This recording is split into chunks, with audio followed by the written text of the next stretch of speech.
आंदोलनकारी ये समझ लें कि मेरी सरकार पहाड़ियों की वजह से नहीं बनी है। क्या होगा अगर मैदान के लोग भी पहाड़ियों का विरोध करना शुरू कर दें?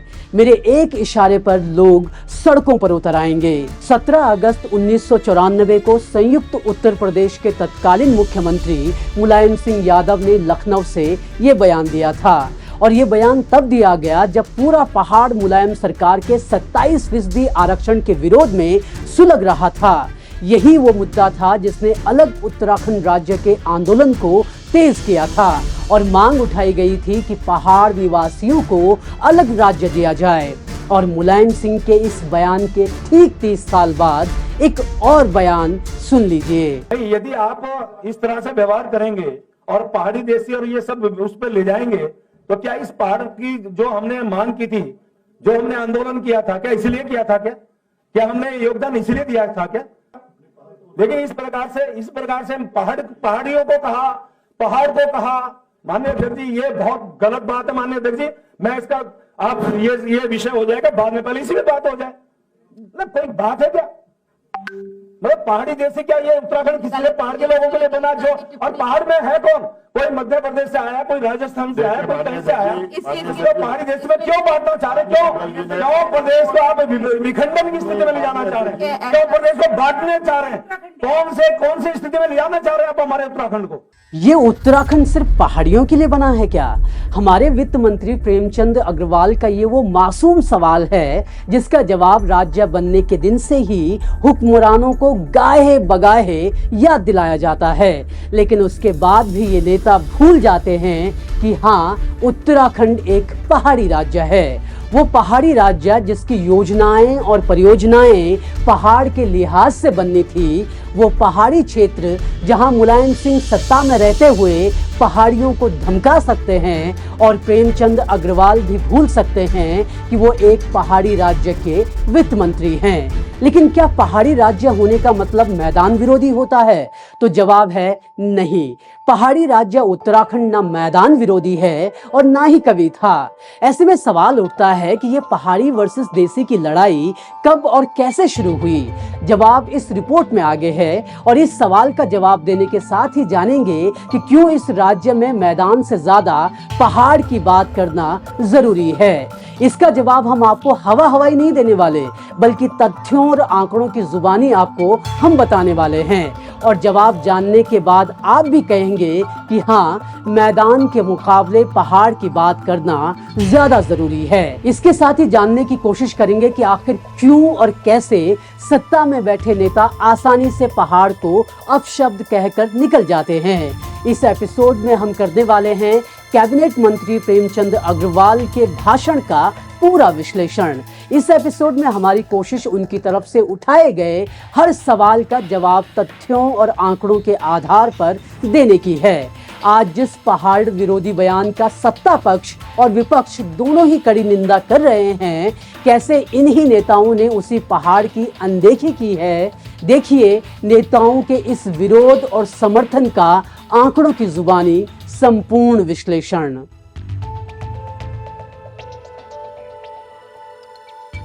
इस एपिसोड की शुरुआत सबसे पहले उस घटनाक्रम को जानने से करते हैं जिससे इस पूरी बहस की शुरुआत हुई।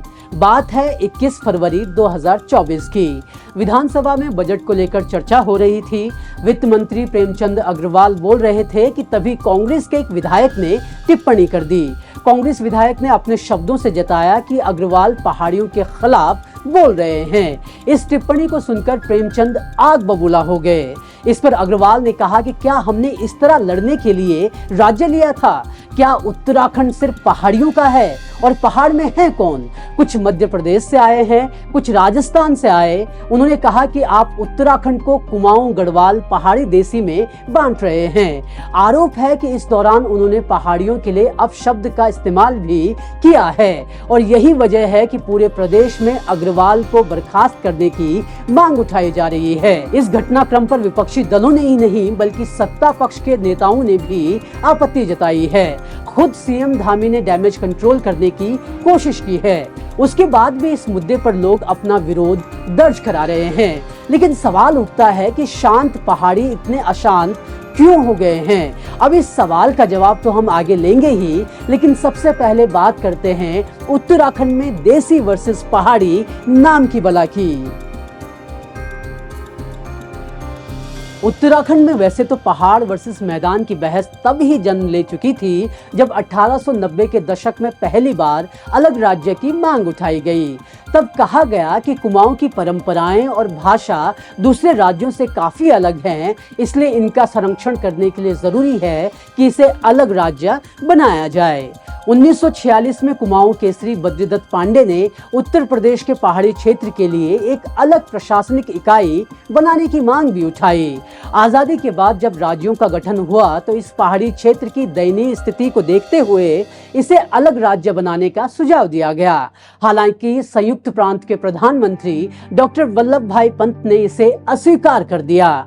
बाद में अलग पहाड़ी राज्य के लिए व्यापक आंदोलन शुरू हुआ, लेकिन अभी तक भी पहाड़ वर्सेस मैदान की बहस पहाड़ की मैदानियों से नफरत के तौर पर नहीं, बल्कि पहाड़ के विकास के लिए छेड़ी गई थी।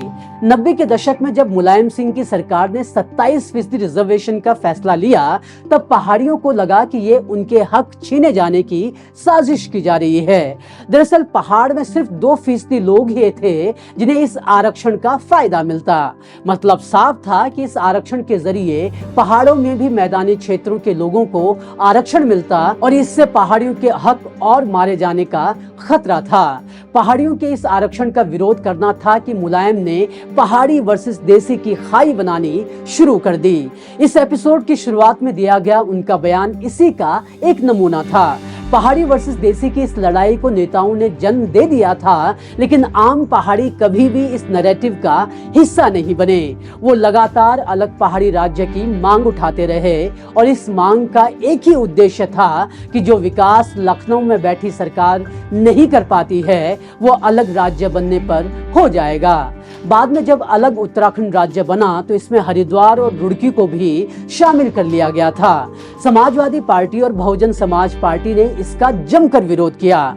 सपा और बसपा ने पहाड़ी वर्सेस देसी की इस खाई को और बढ़ाने का काम किया। नतीजा ये हुआ कि हरिद्वार के लोगों ने इसे उत्तराखंड में शामिल करने का विरोध करना शुरू कर दिया। 2004 के लोकसभा चुनाव में इसी मुद्दे पर ही सपा बसपा ने चुनाव लड़ा और तब सपा के ही नेता राजेंद्र बाड़ी जीते भी। 2009 के लोकसभा चुनाव में भी सपा बसपा ने पहाड़ी वर्सेस देसी मुद्दे को हवा देनी चाहिए। हालांकि अभी तक हरिद्वार के लोग समझ चुके थे कि उत्तराखंड के साथ रहना उनके लिए फायदेमंद है और नतीजा ये हुआ कि इस चुनाव में सपा के उम्मीदवार अपनी जमानत भी नहीं बचा पाए और बसपा के उम्मीदवार तीसरे पायदान पर खिसक गए। बल्कि हरिद्वार के लोगों ने अल्मोड़ा से यहाँ आए हरीश रावत को 1,23,000 वोटों से जीत दिला दी।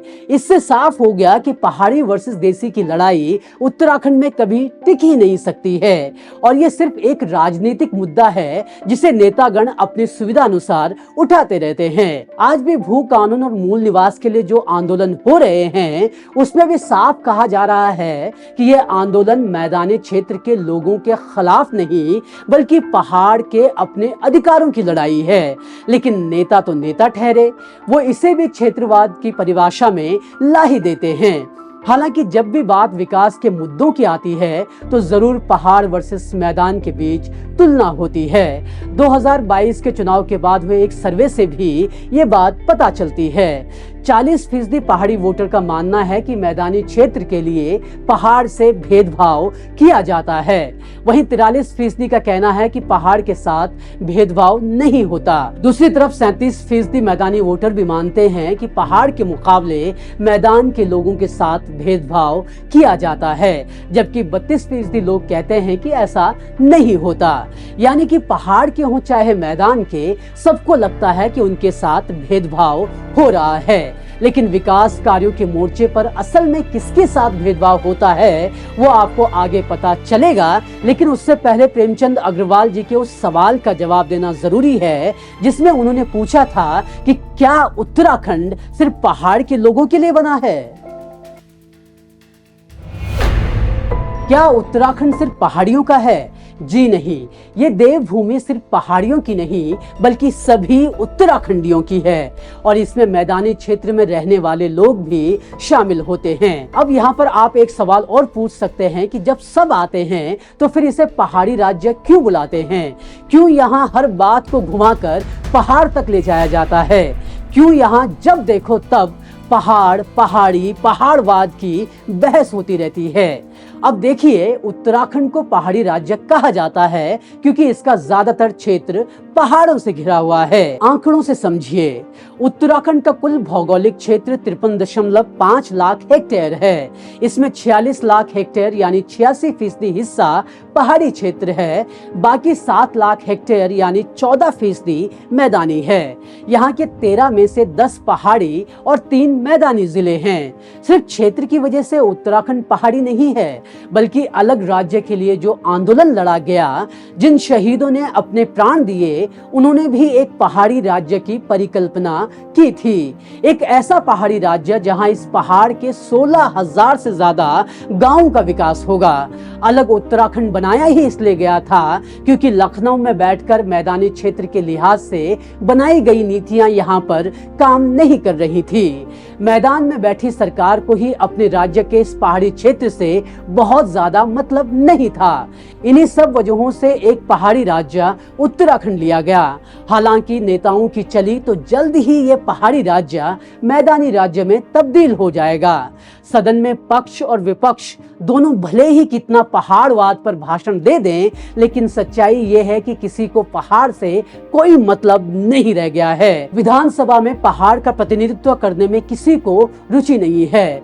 2022 के चुनाव की ही बात कर लें तो बीजेपी और कांग्रेस दोनों ही पार्टी के मुख्यमंत्री पद के उम्मीदवारों ने मैदानी क्षेत्रों से चुनाव लड़ा और पहाड़ से दूर जाने की इस परंपरा में सिर्फ ये 2 चेहरे नहीं हैं, बल्कि कई दिग्गज इसमें शामिल हैं। इसकी शुरुआत खुद गोविंद वल्लभ भाई पंत ने ही कर दी थी। गोविंद वल्लभ भाई पंत अल्मोड़ा के थे। वो रानीखेत में वकालत करते थे, लेकिन चुनाव लड़ने के लिए उन्होंने बरेली को चुना। इसका उन्हें फायदा भी हुआ और वो उत्तर प्रदेश के पहले मुख्यमंत्री बने। इनके अलावा हेमवती नंदन बहुगुणा, नारायण दत्त तिवारी ने भी पहाड़ से पलायन कर प्लेन से ही चुनावी मैदान में उतरना सही समझा। इस लिस्ट में मुरली मनोहर जोशी, रमेश पोखरियाल निशंक, अजय भट्ट और हरीश रावत का नाम शामिल होता है। नवीन पांगती लिखते हैं कि नेताओं का पहाड़ से पलायन करना कोई निजी चुनाव नहीं बल्कि एक रणनीतिक दांव है। वो लिखते हैं कि नेतागण जानते हैं कि मैदानी क्षेत्र में वोट पाना पहाड़ों के मुकाबले ज्यादा आसान है और ये लोग गलत भी नहीं हैं। जहां 2004 के लोकसभा चुनाव में वोटिंग परसेंटेज मैदानी क्षेत्र में 51% था, वहीं पहाड़ में ये आंकड़ा 47% पर था। 2009 में प्लेन की औसत वोटिंग 60% रही, लेकिन पहाड़ में ये 48% हो गया। 2014 में 70% वोटर टर्नआउट मैदान का था, जबकि पहाड़ों में ये सिर्फ 55% रिकॉर्ड किया गया। 2019 में भी यही स्थिति रही। हरिद्वार नंबर 1, नैनीताल उधम सिंह दूसरे नंबर पर रहा। 2024 के चुनाव में भी कुछ ऐसी ही स्थिति बनी रही। कुछ इसी तरह के हालात विधानसभा चुनावों में भी देखने को मिलते हैं। ये आंकड़े बताते हैं कि किस तरह प्लेन में वोटर लगातार बढ़े हैं, लेकिन पहाड़ों में घटते जा रहे हैं। यानी कि साफ है कि लगातार प्लेन में वोट बढ़ रहे हैं और पहाड़ों में घटते जा रहे हैं। और यही वजह है कि राजनेताओं की सभी विकास नीतियां मैदान को ध्यान में रखकर बनाई जा रही हैं। और जिस पहाड़ के अपमान की आज सभी नेता निंदा कर रहे हैं, उसी पहाड़ को इन नेताओं ने उसके अपने इस हाल पर छोड़ दिया है। और यहीं से निकलता है प्रेमचंद जी के आखिरी सवाल का जवाब कि आखिर क्यों यहाँ पर पहाड़ पहाड़ चिल्लाते रहते हैं, क्यों हर बार पहाड़ की ही बात की जाती है। अच्छा चलो ठीक है, समझ गए, उत्तराखंड एक पहाड़ी राज्य है तो इसलिए पहाड़ की बात होती रहती है। लेकिन सुबह शाम उठते बैठते सिर्फ पहाड़ की बात करना जरूरी है क्या? कोई भी नीति कानून आता है तो क्यों सबसे पहले उसमें पहाड़ को घुसेड़ दिया जाता है? कुछ यही भाव प्रेमचंद अग्रवाल जी का भी तब था जब वो विधानसभा में पहाड़ और पहाड़ी सुनकर बिफर पड़े थे। सिर्फ अग्रवाल का नहीं, शायद मैदानी क्षेत्र में रहने वाले कई लोगों को भी यही लगता होगा। लेकिन मैदान के मुकाबले पहाड़ की बात सबसे पहले करना जरूरी है और कुछ देर में आप भी समझ जाएंगे कि क्यों। विधानसभा में जब प्रेमचंद अग्रवाल अपना गुस्सा जाहिर कर रहे थे तब उन्होंने एक सही बात कही। उन्होंने कहा कि आप क्यों उत्तराखंड को पहाड़ी और देसी में तोड़ना चाहते हैं। बात सही है, लेकिन वो भूल जाते हैं कि ये काम यहाँ के लोगों ने नहीं बल्कि उनकी सरकारों ने ही किया है और अब तक की जितनी भी सरकारें आई हैं सबने ही यही काम किया। इन सरकारों ने अपनी नीतियों से पहाड़ और मैदान के बीच खाई बढ़ाने का काम किया है। कैसे, आइए जानते हैं। अलग राज्य बनने से पहले उत्तराखंड की अर्थव्यवस्था 3.5% से बढ़ रही थी, लेकिन 2000 में जब ये अलग राज्य बना तो यहाँ ग्रोथ ने रफ्तार पकड़ ली। 2006-07 में उत्तराखंड की जीडीपी 10.25% से बढ़ रही थी। मैन्युफैक्चरिंग सेक्टर 17% की रफ्तार से उड़ान भर रहा था और इंडस्ट्रीज ने यहाँ पर करीब 3 लाख रोजगार तैयार किए थे। एक नए राज्य के लिए ये आंकड़े बहुत बड़ी कामयाबी थे, लेकिन पहाड़ी राज्य का ये पूरा विकास मैदानी क्षेत्रों तक ही सीमित रहा। यानी कि यूपी में जिस पहाड़ की अनदेखी की वजह से अलग पहाड़ी राज्य लिया गया, वहां अलग राज्य बनने के बाद पूरा फोकस पहले की तरह ही मैदानी भाग पर कर दिया गया और तब से जो हालात बिगड़े रहे वो आज तक लगभग जस के तस हैं। उत्तराखंड देश का पहला राज्य था जिसे ऑर्गेनिक स्टेट कहा जाने लगा, लेकिन इसी ऑर्गेनिक स्टेट में आज कृषि भूमि 2 लाख हेक्टेयर कम हो चुकी है। सरकारों ने पहाड़ की मरती कृषि के लिए कोई विशेष कृषि नीति बनाने की कभी जहमत नहीं उठाई है। अलग राज्य लेने की एक वजह यह भी थी कि यूपी राज्य में यहाँ से लगातार पलायन हो रहा था। उम्मीद थी कि अलग राज्य बनेगा, पहाड़ों का विकास होगा तो पलायन पर रोक लगेगी, लेकिन हुआ इसका उल्टा। आज उत्तराखंड के 1700 से ज्यादा गांव भूतिया हो चुके हैं। पलायन की जो मार कम होनी थी वो लगातार बढ़ी है। यहाँ शहरों में जनसंख्या बढ़ी है और पहाड़ों में लगातार घट रही है। शहरी क्षेत्र की बात करें तो कुल जनसंख्या में 16.36% लोग 1971 में शहरी क्षेत्रों में रहा करते थे। 1981 में ये बढ़कर 21%, 1991 में 23%, 2001 में 26% और 2011 में 30% हो गई। 2001 से 2011 के बीच पहाड़ी जिलों में पॉपुलेशन ग्रोथ काफी कम 0.7% रही है। वहीं मैदानी जिलों में जनसंख्या की दशकीय वृद्धि 30% रही। साफ है कि पहाड़ी क्षेत्रों में लगातार जनसंख्या घटती ही रही है और पूरी आशंका है कि अगली जनगणना में पहाड़ी क्षेत्र की जनसंख्या और भी कम हो जाएगी। और ये जनसंख्या इसलिए घट रही है क्योंकि यहाँ पर रोजगार, स्वास्थ्य, शिक्षा समेत दूसरी कई सुविधाएं नहीं हैं। कोविड के बाद पहाड़ लौटे लोगों का एक सर्वे किया गया। इस सर्वे में सामने आया कि पलायन करने वालों में 81% सैलरीड वर्कर्स हैं जो 13,241 रुपए औसतन महीना कमाते हैं। वहीं 10% लोग शहरों में स्वरोजगार करते हैं जिनकी मासिक औसत आय 14,500 रुपए है। वहीं 9% मजदूरी करते हैं और उनकी औसत आय 10,117 रुपए है। यानी कि रोजगार के लिए पलायन करने वाले नेशनल एवरेज से भी कम कमा रहे हैं और इतनी कम कमाने वालों में से 68% लोगों ने कहा कि उन्हें फिर से पहाड़ छोड़कर जाना ही होगा क्योंकि यहाँ पर रोजगार के साधन नहीं हैं। खुद पलायन आयोग की रिपोर्ट इसकी तस्दीक करती है। पलायन आयोग की रिपोर्ट कहती है कि उत्तराखंड में ज्यादातर इकोनॉमिक अपॉर्चुनिटी मैदानी इलाकों में है। इसकी वजह से मैदानी और पहाड़ी क्षेत्रों के बीच काफी ज्यादा आय असमानता है। बागेश्वर, चंपावत, टिहरी गढ़वाल और अल्मोड़ा जिले के प्रति व्यक्ति आय देहरादून और हरिद्वार के मुकाबले सीधे आधे है। पलायन आयोग की रिपोर्ट बताती है कि पहाड़ से 50% लोग जीवन यापन के लिए पलायन करते हैं, 15% शिक्षा और 8% लोग अच्छी स्वास्थ्य व्यवस्था न होने की वजह से पलायन करते हैं। आंकड़े देखें तो पहाड़ी क्षेत्र में कम्युनिटी हेल्थ सेंटर प्लेन के मुकाबले ज्यादा हैं। प्राइमरी हेल्थ सेंटर भी जरूरत के मुकाबले 2.39% ज्यादा हैं। सब सेंटर भी 21.39% पहाड़ में ज्यादा हैं। दूसरी तरफ हेल्थ केयर इंफ्रास्ट्रक्चर की बात करें तो पहाड़ी जिलों में 1000 लोगों पर ज्यादा हेल्थ केयर फैसिलिटीज हैं। ये आंकड़े एक अच्छी पिक्चर तो दिखाते हैं, लेकिन जब आप ग्राउंड पर जाते हैं तो पता चलता है कि ये सेंटर खुले हुए तो हैं, लेकिन इनमें जरूरी स्टाफ और मेडिकल डिवाइसेस की कमी है। दूसरी तरफ एडवांस फैसिलिटीज वाले मेडिकल कॉलेज, हॉस्पिटल और एम्स जैसे बड़े अस्पताल प्लेन में ही हैं। ज्यादा हेल्थ स्पेशलिस्ट आज भी मैदानी जिलों में ही मिला करते हैं। दूसरी तरफ भले ही पहाड़ में ज्यादा प्राइमरी हेल्थ सेंटर्स हों, लेकिन इन हेल्थ सेंटर्स तक पहुंचना और वहां जरूरी दवाइयों का मिल पाना काफी मुश्किल काम होता है। ये बात खुद सीएजी की 2021 की रिपोर्ट भी कहती है। सीएजी रिपोर्ट में कहा गया है कि पहाड़ी जिलों की स्वास्थ्य सेवा सिर्फ मरीजों को हल्द्वानी और देहरादून, ऋषिकेश रेफर करने के काम आते हैं। स्वास्थ्य सुविधाएं ही नहीं बल्कि शिक्षा व्यवस्था भी पहाड़ों में बुरी स्थिति में है। राज्य में 30 जून 2023 तक लगभग 2785 स्कूलों की इमारत जर्जर हो चुकी है। पहाड़ में भले ही आपको गली गली में स्कूल ना दिखाई दें, लेकिन शराब की दुकानें जरूर खुली मिलेंगी। Socio economics infrastructure development index की बात करें तो इसमें हरिद्वार सबसे ऊपर है, तो वहीं पिथौरागढ़ सबसे नीचे। इंडेक्स में तीनों मैदानी जिले सबसे ऊपर हैं और फिर पहाड़ी जिलों का नंबर आता है। वहीं बात करें कारोबार की तो पहाड़ी जिलों में स्टार्टअप्स भी ना के बराबर हैं।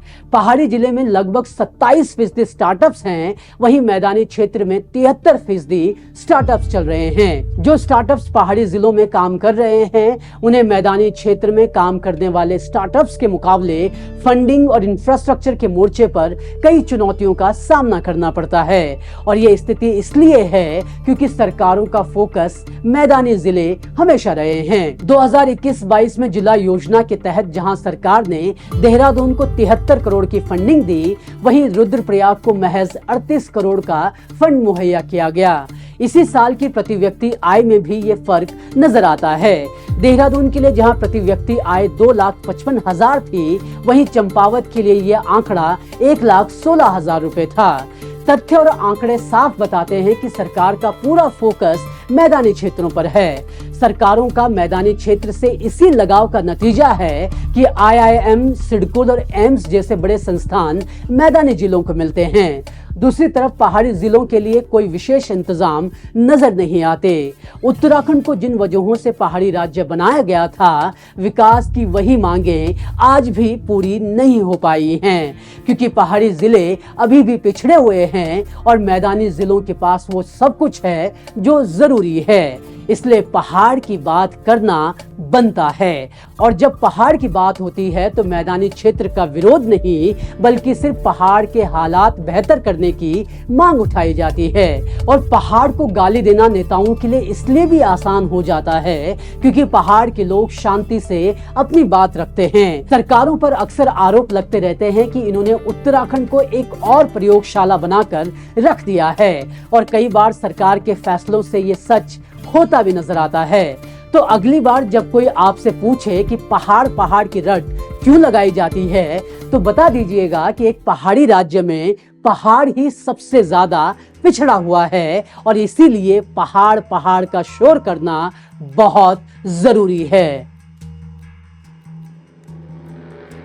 उत्तराखंड का इतिहास उठाकर देखें तो ये साफ है कि यहाँ के चाहे नेता हों या फिर नीतियां, सब मैदान को ध्यान में रखकर ही बनते रहे थे और बन रहे हैं। पहाड़ के हालात बदलने के लिए जो पहाड़ी राज्य बना था, उसमें आज भी पहाड़ के मुद्दे गौण नजर आते हैं।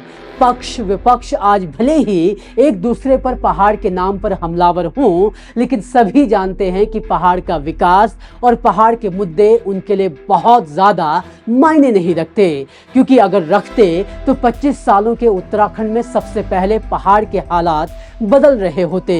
लेकिन यहाँ पहाड़ का विकास तो छोड़िए, नेताओं को गैरसैंण में सत्र करने में भी ठंड लग जाती है।